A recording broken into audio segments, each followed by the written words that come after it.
So now our three speakers have finished their presentations. We are going to reach the exciting part of our webinar, the Q&A session. So we greatly appreciate your active participation, and I'm thrilled to see that we've already received some insightful comments and questions from our engaged audience. The first question is for Caroline and Santiago. We are a small to medium-sized company, and we want to increase our visibility in China to find more customers. So what do you think is the best promotional approach for us?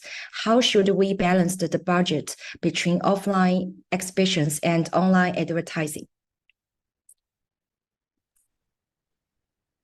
So, okay, that's my thing. I think there are two things. First of all, exhibitions really will give you, with a small budget, an exhibition will give you the best return on your investment. Obviously, I'm going to suggest the CACLP. However, CMEF is a good show too. But going to a show in China, being there, face-to-face meetings, that is definitely going to give you the most bang for your buck. Something I see which worries me is companies who will go and put all of their marketing budget around the show, and then the rest of the year it's radio silence. And personally, if it were my budget, I would tend to be at the show and then do some WeChat marketing during the rest of the year. Maybe, depending on the budget, it can be once a quarter or something like that.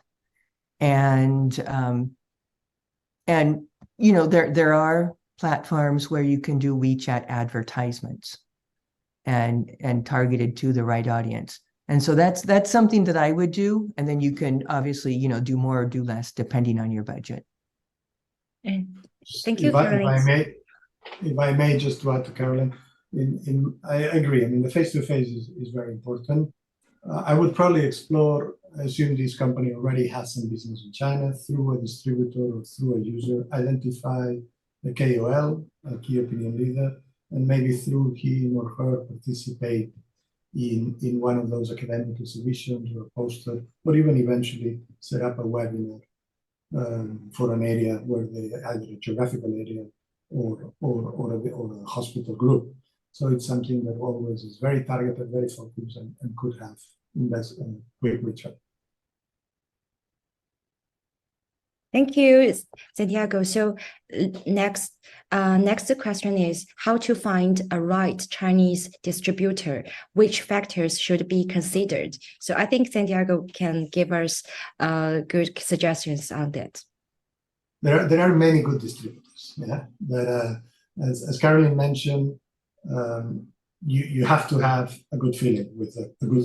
In order for a distributor to be good for you, you have to have a good feeling. So first is come to an exhibition, or they will reach out to you. Meet with a few of them. In my experience, the more the distributor depends on your business, the easier for you is going to be to handle it, yeah, because they are more dependent on what you do. But as well, I had very successful experience where I've been 10% of their business, because you're giving them an opportunity to grow, yeah, an opportunity to depend less of the other partner as well. That is also very interesting for the distributor. Yeah? But aim for distributors that are well known in their area, in their geographical area. I normally try to now not recommend one distributor for the whole China. As a first step, I think China is large enough to break it down at least in 4 pieces and start with 4, but we can all manage 4 distributors. But, identify, do your research, even if they contact you, let them explain, ask for a presentation on their company, their financial background, what other distributions they have, how do they do business, success stories from their side, and then travel through to China, taking advantage of CIVD or CICLP, and meet them over there, and so you have a good feeling of what they do and how they do, yeah. And eventually, once you have selected 1 or 2 candidates, travel with them to a customer, Yeah, see how they behave with the customer, how kind of, how easy they enter into a hospital. That will tell you how good the distributor is. Thank you. Shift our focus to the next question. The next question is for Karen. What imported products would have more opportunities in the Chinese market? Thank you, Miley. I think it's a question is being asked many times by international companies who are interested in China, because China is so famous as the world factory. It also applies to our industry. Yes, it's true. We have a mass production capacity for the general products like instrument, reagents. We basically can produce everything from China. However, we still have business opportunities for international companies. As I mentioned, all these facts are addressed by the annual report. For example, the first, we will say the raw material and the components, high quality one, because so far, 80% of those products are imported. And we still see a tendency that this kind of import volume will continue in growth as high quality, competitive products as from raw material and the component. This is the first part. The second part is also, as I mentioned, that because of the COVID in the past 3 years, there is thousands of PCR testing laboratories are built up in China. So which also provides a strong facility for more testing from molecular diagnostic sectors. So we see potential in this sector have more variety in testing items and the categories. This is the second one. The third one is that also there is a big gap between the number of testing items from China and globally speaking. There is a big gap. So there is a more increasing demand and more spaces for new test markers, for new kinds of testing items. That's why, in conclusion, we still see high potential and business opportunity for international companies, but the products and the technology has to be unique and innovative to fill in the empty market in China. But anyway, it's the market for 1.4 billion population. We have market opportunity, but as introduced in the whole presentation is that there is market, but you need to have your unique approach and be resilient and stick to your goal and stick to your strategy to be well planned for the China market. Thank you, Karen. And our audience is very active. So next question is from Bob. And his question is, I would like to know what would be your best advice to understand the segmentation of IVD market. Also would be the strategic agreements and cooperations from KOLs in China. So I think Karen or Santiago can give some give some suggestions. I'm not very sure what the question is. Can you repeat the... So I repeat the questions.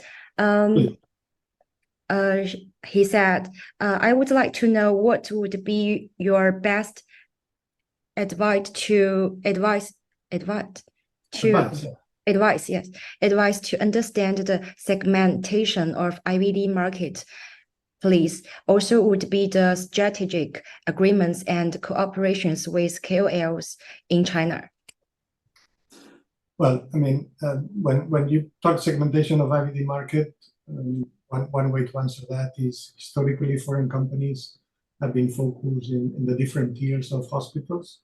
I mean, we are all familiar with the 20-something large hospitals in China, 20-something thousand. 3,000 of those are what we call the high-tier hospitals, and those have been normally the most advanced in the largest cities.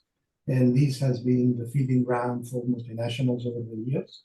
Yeah, as Karen has mentioned, lower tiers, smaller cities are getting the same level of and requesting the same level of health and diagnostics as the larger hospital and larger tiers. And the mandate for those very large hospitals is to transpire into those smaller tiers hospitals and provide similar technologies. So as a foreign company, I would probably recommend start first in the higher tiers, make your name there, start working, and then once you're familiar and comfortable with the way of doing business in China, start focusing in the lower tiers. Yeah? Or if you have the commitment and the resources from the very beginning, then go straight into those. But take it a step-by-step approach to the business. On the KOLs, for me, it's key. Like in any other geography, but in China especially, working together hand in hand with the KOLs from an academic and scientific perspective is key, not only for the loyalty that you build with that KOL, but as well for the reputation and the name that KOL will carry around the country, around the market of your brand. So don't limit yourself on as many KOLs as you can. Thank you.